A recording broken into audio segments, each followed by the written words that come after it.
Доброго дня, шановні друзі! Ви на каналі Правда про брехню, де ми разом з вами викриваємо приховані сенси російської пропаганди, які можуть нам з вами загрожувати та перешкоджають українській перемозі. І сьогодні ми поговоримо про спробу дрібних шахраїв пограти у великі політичні ігрища. Так, ми саме про Орбана і про його чергову заяву про те, що нібито його мирна пропозиція про різдвяне перемир'я досі лежить на столі, правда, не зрозуміло у кого, але Україна на неї не реагує. Ми згадували вже в минулих наших відео, що це не перший крок такої політичної гри, яка розпочалася нещодавно. Це вже не перша заява Орбана про те, що він начебто домовився про якісь перемир'я на Різдво, про обмін полоненими, а от Україна нібито відмовляється від його послуг в посередництві і від його мирних пропозицій. Давайте відмотаємо трошки ситуацію назад і подивимося, з чого все почалося. Декілька тижнів тому Орбан завітав до обраного президента США Дональда Трампа, який ще, правда, не інаугурований, на якісь там зустрічі і перемовини. Полетів прямо в Америку. Після того відбулася телефонна розмова, нібито, за словами Орбана, його та бункерного диктатора, очільника Кремля Путіна. І після того в інформаційне поле попала оця заява від Орбана з нібито мирними пропозиціями для України про припинення вогню на Різдво та обміну полоненими. І Орбан звертався відповідно до України з цією пропозицією і вимагав відповіді. Дайте мені відповідь на мою пропозицію. Згодні ви чи ні? При тому в інформаційному просторі не озвучувалось, чи ця пропозиція була узгоджена з Путіним, чи Росія теж на неї готова. Згодом, коли українське МЗС та представники влади сказали, що ми не уповноважували Орбана вести якісь переговори, з'явилася образлива заява Петера Сіярто, який жалівся Лаврову, своєму колезі МЗС Росії, про те, що ай-яй-яй, їх не слухають. І на декілька днів цей шумок відійшов на задній план. Аж ось днями, вірніше сьогодні, Орбан знову вкинув інформаційний простір оцю провокацію про те, що його план досі на столі. Знову ж таки, незрозуміло, правда, у кого. Але звертався він, як і минулого разу, до України. Чомусь звернення до Росії так і не пролунало за ці дні. Таке враження, що апріорі Орбан хоче сказати, що Росія згодна на це перемир'я. Проте, відповідно від першого його заяви про перемир'я, яка була декілька днів тому, Росія офіційно не заявляла про таку згоду.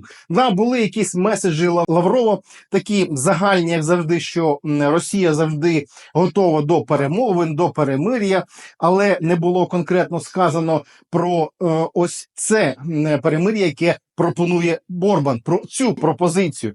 Тобто Росія не взяла на себе відповідальність сказати чітко «да». Між тим Орбан вимагає конкретне «да» чи «ні» від України.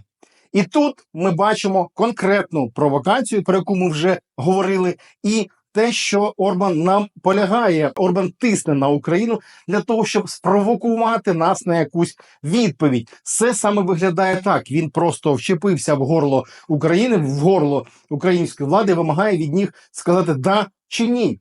І, в принципі, будь-яка відповідь Орбана буде влаштовувати. Чому? Тому що якщо ми скажемо «ні», він скаже «О, так теж Україна не хоче миру. Дивіться, пане Трамп, я ж казав, що вони от такі, Росія хоче, а Україна не хоче».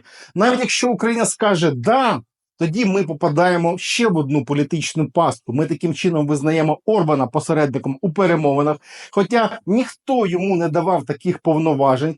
А по-друге, Орбан зразу скаже, ну так давайте припиняйте це вогонь і давайте робити перемир'я. Проте умови цього перемир'я, деталі ніде не озвучені і, можливо, з великою долею вірогідності не прописані. Проте ми розуміємо, що такий крок перемир'я, припинення вогню на фронті у більш ніж 1200 кілометрів – це шалена кількість проблем, деталей, зв'язок і так далі. Але всього цього в словах Орбана немає. Є такі узагальнені гасла, за якими стоїть отакі вимоги. І ми розуміємо, що саме в деталях є проблема і складність подібних кроків. І тим більше, що до Різдва залишилося лічені дні. Проте Орбана це не хвилює. Його хвилює тільки те, щоб витиснути з України будь-яку відповідь. І ось ми бачимо, що в яких інтересах він грає. Зрозуміло, що можна достроїти конспірологію, що це якась змова Трампа і Путіна, Трампа і Орбана, але те, що Орбан підіграє російській пропаганді, російській владі, це 100%. Буквально ось декілька годин тому з'явилась заява Піскова на відповідь таку достатньо різку Зеленського, який він зробив у Брюсселі.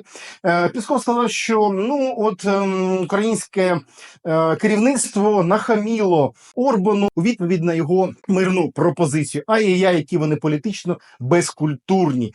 Але Пісков, звичайно, що цього не скаже.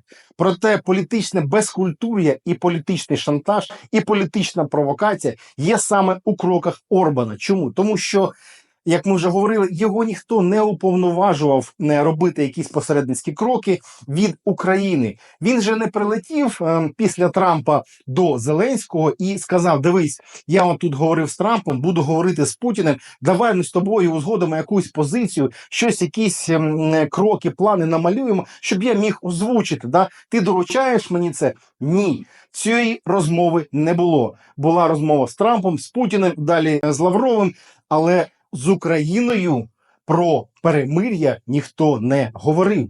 Це якраз те, про що ми, саме українська влада і українська сторона, завжди наголошувала і наполягала. Ніяких перемовин про Україну без України і без врахування її позицій. Проте Орбан робить діаметрально протилежне. І при тому він вимагає від України якихось відповідей. Тобто фактично, як ми говоримо, це політична провокація. Тим більше, чому знов зараз спило ця пропозиція, тому що президент України Володимир Зеленський зараз знаходиться в Брюсселі, де буде вести перемовини з великою кількістю європейських політиків, очільниками держав, очільниками європейських інституцій, керівництвом НАТО про можливу відправку до України миротворців, про посилення військової підтримки, про ППО і так далі. І це було направлено на те, щоб зірвати або спровокувати на якісь такі негативні дії, на якісь такі негативні наслідки і трошки очорнити оцю подію, поїздку до Брюсселя і великі перемовини. Як ми говорили, це все попахує таким собі політичним шахрайством дрібних отих наперсточників, яким, в принципі, і є Орбан, тому що як політик він нічого з себе не представляє. Він просто вдало зайшов у потрібні двері на виборах. Можливо, йому хтось допоміг відчинити ці двері. І цей наперсточник побачив можливість, таке вікно можливостей стрибнути до вагону, шикарного такого вагону, в якому їдуть такі досвідчені шулери, які грають не на перстки, а в рулетку на великі гроші. А що ми говоримо, інтерпретуємо, то у великі політичні дивіденди. Тож, друзі, як бачимо, не тільки у російської пропаганди є приховані сенси, а є приховані сенси у таких кроках, які зараз ми бачимо від Орбана, тому що він теж є ретранслятором російської пропаганди. Таким чином, якщо ви надалі прагнете бути в курсі таких прихованих сенсів російської і орбанівської пропаганди, залишайтеся з нами, ставте дзвіночок, тисніть лайк і підписуйтесь на наш канал, на канал Правда про брехню.